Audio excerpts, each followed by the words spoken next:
It's hardly news that Russia is a mess. Contract murders, entire buildings being blown up, possibly billions being laundered through an American bank. Even Boris Yeltsin is a suspect. And it's hardly news that the KGB, the old Soviet secret police, was up to its ears in corruption, selling protection, helping to create and sometimes destroying Russia's new overnight millionaires. But what is news is that one of those overnight millionaires, Alexander Kononenko, didn't only have the KGB after him.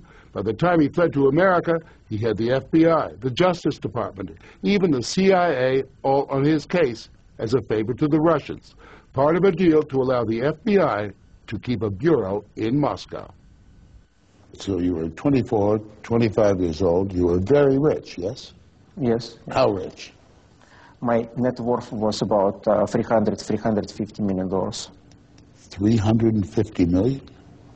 How did you get so rich? I happened to be in the right place in the right time. A place and time when a young man like Kononenko could start a small construction company out of a Moscow dorm room and soon after own a multi-million-dollar bank.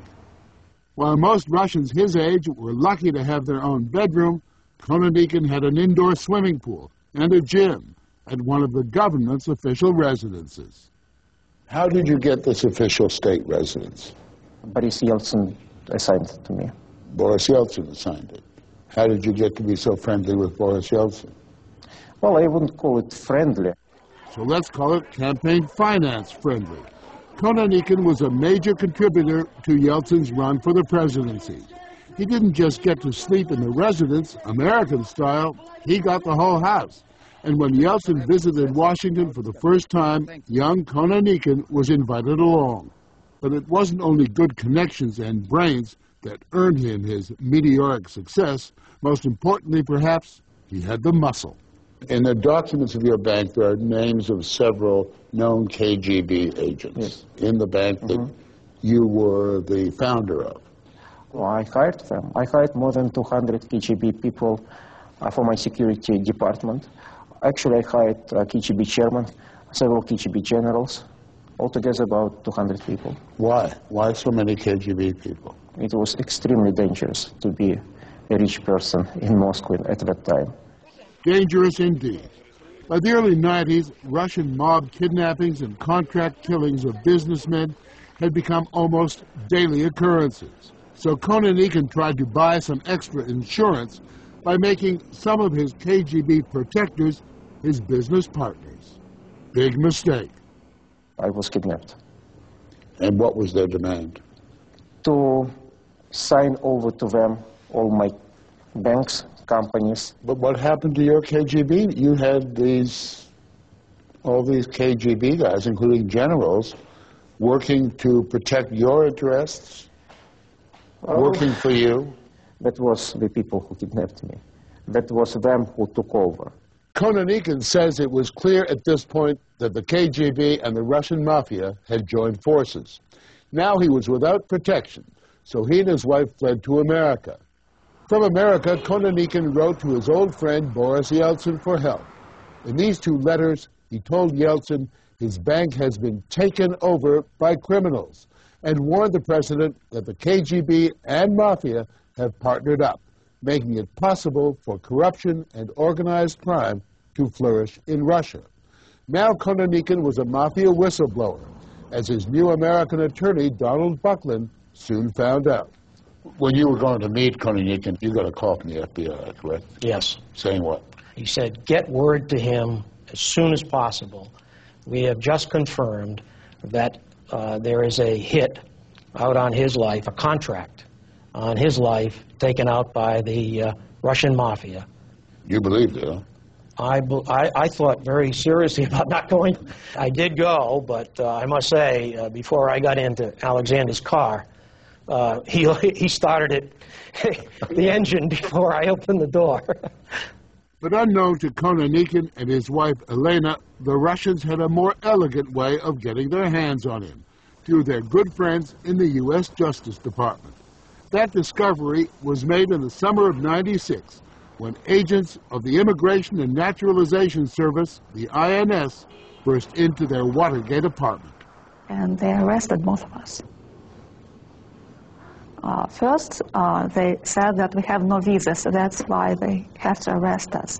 But when we produced our passports with our documents that we're allowed to live in the United States, immigration changed the story, and they said that, well, okay, you have visas, but then you must have obtained them by fraud. They went to arrest him, and Mr. Kononenko said, but I applied for permanent residence. I have documents to allow me to stay here.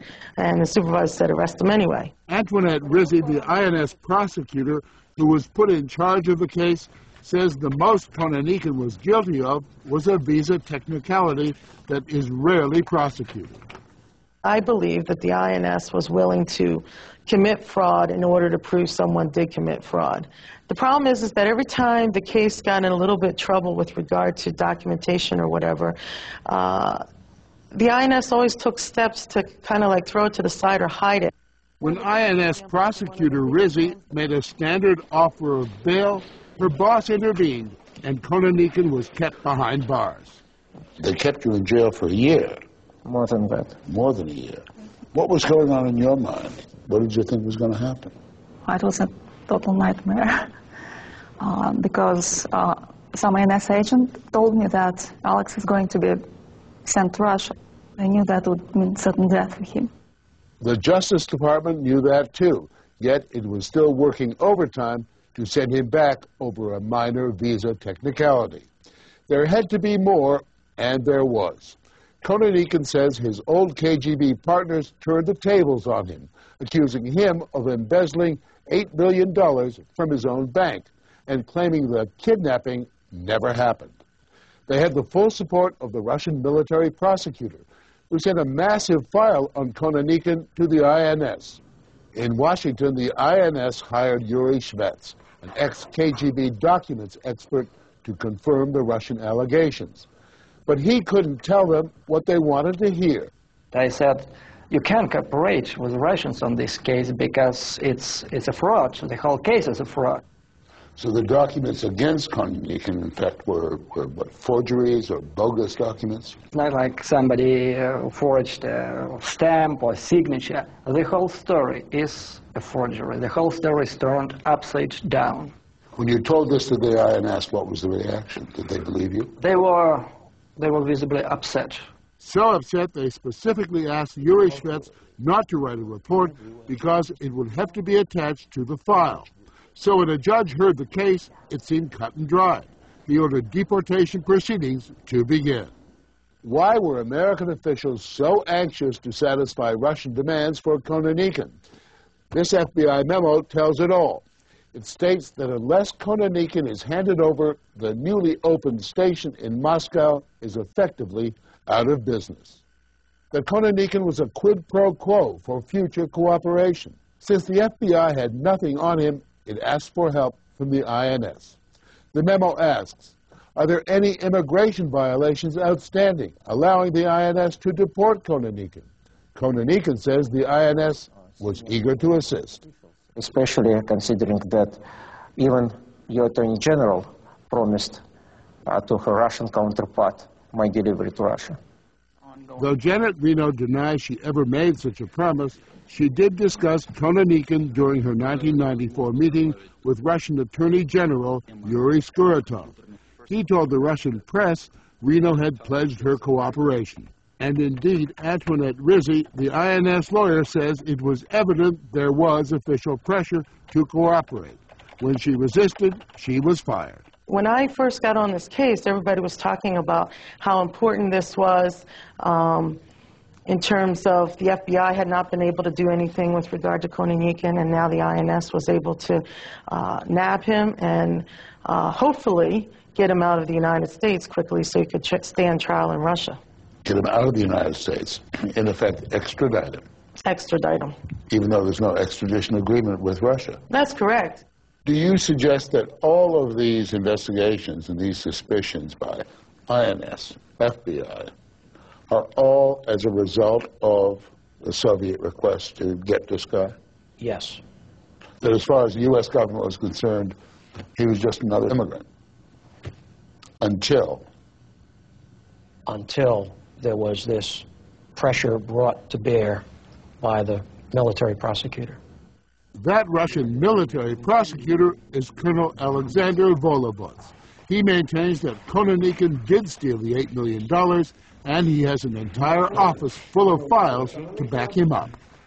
But why would a Russian prosecutor go to all this trouble over a mere $8 million embezzlement when so many billions have gone missing? That seemed not to be an issue to the Justice Department, which was eager to please the Russians. It flew the colonel to Washington along with his family on a working vacation, and even presented him with a certificate of appreciation, which he proudly displays in his Moscow office. And what about those files that so impressed the INS? The files supplied by the Russian prosecutor's office to the Justice Department is a cover-up. It's not a true story. It's a disinformation designed to cover up a huge KGB money laundering operation. What kind of money are we talking about? We're talking about, I told them that the scale of this operation, the resources, the KGB, and the seriousness KGB display in setting all these operations suggests that hundreds of millions of dollars are at stake. Kononenko claims he knows nothing of money laundering. But could he have amassed such a fortune without knowing? It's mission impossible. Mission impossible, unless you are doing this business together with the KGB. And KGB is using you as a front, which exactly happened in this particular case. If that is true, why would the KGB want so much to get him back? Apparently he knows much more than he has publicly revealed so far about this operation. So they badly need Kononenko to send a signal to other guys like him that you better don't mess with us. Keep your mouth shut. At a subsequent INS hearing last December, 2 years after Kononenko was first jailed, the judge finally found out what the former KGB agent Yuri Shvets and the INS prosecutor Antoinette Rizzi had to say, and he believed Kononenko was in danger. He granted the couple political asylum, making this the first and to date only case of asylum for fear of persecution from the Russian mafia. Still, it's hard to believe that Kononenko is the innocent he makes himself out to be. You understand why people might find it difficult to believe your story, that you made so much money so quickly, and that you have the KGB after you, you have the FBI looking into you, you have the INS looking into you. There can't be that much smoke without some fire. Correct? That's very true, yes. And there was a lot of fire. And the fire was, the KGB stole $1 billion from my bank and using my bank. And it was a lot of fire. To obscure it, they needed the smoke. And you were the smoke. Yes. And the story gets smokier and smokier. The CIA wants to know about a failed bank Kononenko started in the Caribbean. As for Kononenko himself, he's suing the INS for false arrest.